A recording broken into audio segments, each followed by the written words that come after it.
उस सब के पास 100 करोड़ रुपया फिरौती मांगता है। हम लोग कहेंगे कोई दिक्कत नहीं, 1 करोड़ दो, पूरा तुम्हारा सिक्योरिटी हम देंगे। नौसेना और एयरफोर्स रख लेंगे। बाहर का दांत सोमालिया के डाकुओं से रक्षा, असली निशाना अमेरिका के करीब है। सऊदी भी हम लोग को बहुत मानता है।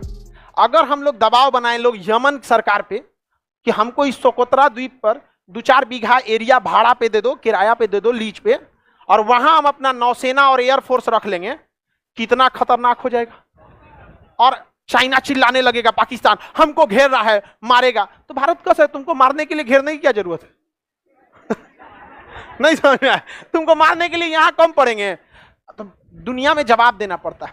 यूएनओ पूछेगा, दुनिया पूछेगी काहे भाई ऐसा, आप तो वसुधैव कुटुंबकम वाले हैं, आप क्यों मार करना चाहते हैं? तो भारत कहेगा ना, दुनिया का सबसे भ्रष्ट देश है सोमालिया, दुनिया का सबसे भ्रष्ट देश सोमालिया। जब अफ्रीका पढ़ाएंगे तो दिखाएंगे, हालांकि वो यमन के जस्ट नीचे है। इस जहाज को किडनैप कर लेता है सब। किसे किडनैप कर लेता है? जहाज को, पानी वाली जहाज को, और कहता है सब 100 करोड़ लाओ नहीं तो कैप्टन को मार देंगे। इन सब का मेन बिजनेस यही है, मेन बिजनेस है इन सब का।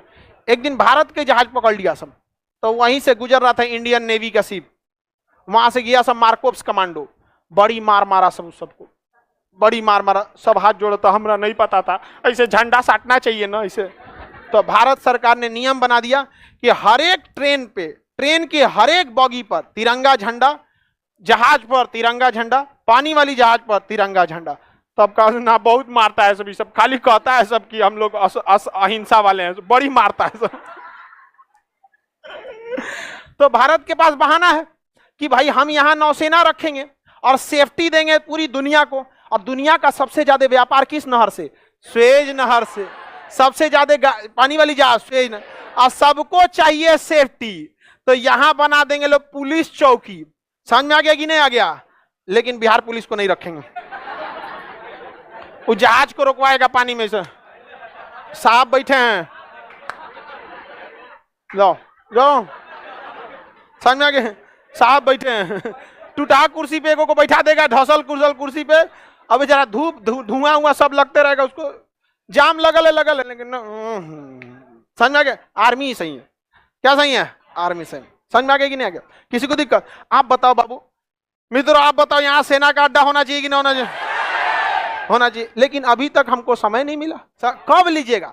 किसी भी जगह पे कब्जा करने के लिए सबसे बेस्ट जगह होता है विवादित एरिया। कोई जमीन महंगा मिल रहा है ना, तो विवादित कर दीजिए, सस्ता हो जाएगा। अभी यमन विवादित चल रहा है, सस्ते मिल जाएगा यहाँ पर। समझ में आ गया कि नहीं आ गया? और मस्त यहाँ वायुसेना और एयरफोर्स और नेवी रख लीजिए, और नाम बेच दीजिए किसका? सोमालिया की रक्षा कर रहे हैं। हाथी का बाहर वाला दांत उससे खाता नहीं है, खाने के लिए अंदर, बाहर का दांत सोमालिया के डाकुओं से रक्षा, असली निशाना तो ये है। समझ में आया? नहीं समझ में आया? आप बताओ मित्रों, ऐसा होना चाहिए कि नहीं होना चाहिए? लेकिन मित्रों अब हम क्या करें? इतना दिमाग ही नहीं आता है। नहीं होना चाहिए। किसी को दिक्कत नहीं, वीडियो बनाए। अब हमसे सब भड़का रहता है, सब नेता वगैरह जितना है ना डिपार्टमेंट वाला, ऊपर ऊपर कहता है खान सर ठीक है ठीक है, अंदर से बहुत भड़का रहता है। उन सब को लगता है कि उनकी जिंदगी में हम खलल डाल रहे हैं। वो आराम से जी रहे थे, कहता है कि आपके वजह से अब हम लोग को काम करना पड़ता है। तो ये सब हमसे अब अंदर से उखड़ल रहता है। हम भी तो यही चाह रहे थे। नहीं समझा? हमारा कौन मत तो यहाँ बैठ के खाना खाना था। नहीं समझे? कुछ नेता बहुत अच्छा है सब, तो उनको नेता बोला जाता है, वो काम समझता है, सुनता है सब बात।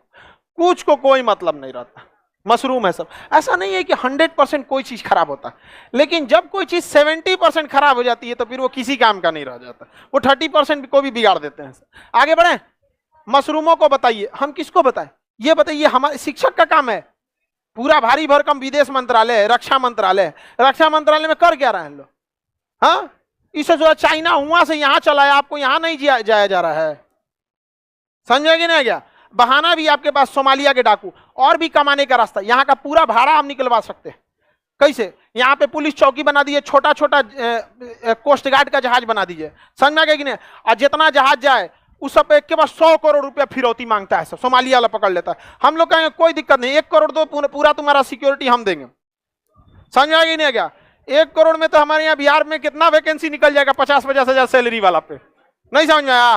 हर जहाज से 1 करोड़ लीजिए, निकालते जाइए, कोई भी जहाज वाला दे देगा, क्योंकि एक जहाज में 4000 करोड़ 5000 करोड़ का सामान रहता है। उसकी सेफ्टी के लिए अगर कोई देश आ रहा है, 1 करोड़ दो सेफ्टी देंगे, अगर इसके बाद भी कुछ हुआ तो सारा भरपाई हम करेंगे, तो क्या दिक्कत है? कोई दिक्कत नहीं है। चारों ओर से एक छोटका स्पीड लॉन्च लगा देना AK-47 लेके मार्कोव्स कमांडो को, बस 1 नंबर। जितना ज्यादा आप एरिया में गश्ती करिएगा, ये करिएगा, धीरे धीरे आपको उस एरिया का आइडिया लग जाएगा। जिस गली मोहल्ले में आप खेले रहते हैं, उस गली मोहल्ले की जंग आप ही जीतते हैं। समझ में आएगी नहीं आ गया? तो इसे अपना घर आंगन बना देंगे और फिर इसको पूरा अपना घर बना देंगे। नहीं समझ में आया? होगा, ये सब होगा। समझ में आ गया कि नहीं आ गया? दूसरा देश भी कहेगा हमको भी दे दो। इसके अगल बगल में कौन देश है जो चाहेगा कि यहाँ आ जाए? किसी के पास इतना पैसा है? किसी का इस टाइप का लड़ाई की जरूरत है? हर देश की जरूरत अलग अलग होती है। समझ में आएगी नहीं आ गया? काहे दुश्मनी? सोमालिया को थोड़े मार रहे हैं, सोमालिया के गुंडों को मार रहे हैं। सबको कोई कभी खुश नहीं रख सकता है। सोमालिया से दुश्मनी हो जाए तो क्या फायदा है? क्या दिक्कत है सोमालिया से? नहीं समझे? अब अगर खटमल काटेगा, सोचिएगा इसको मारे घुसिया जाएगा तो हो गया काम खत्म। मारना ही पड़ेगा किसी न किसी को। घुसिया के रहो घरे अपना। समझ में आ गया? जब हम चाइना के घुसियाने का चिंता नहीं करते हैं, पाकिस्तान के घुसियाने का चिंता ही नहीं करते, यूक्रेन मामले में अमेरिका को साइड कर दिए, तो बड़ बड़ हाथी डूबल जाए, गधा पूछे कितना पानी। नहीं समझ आया?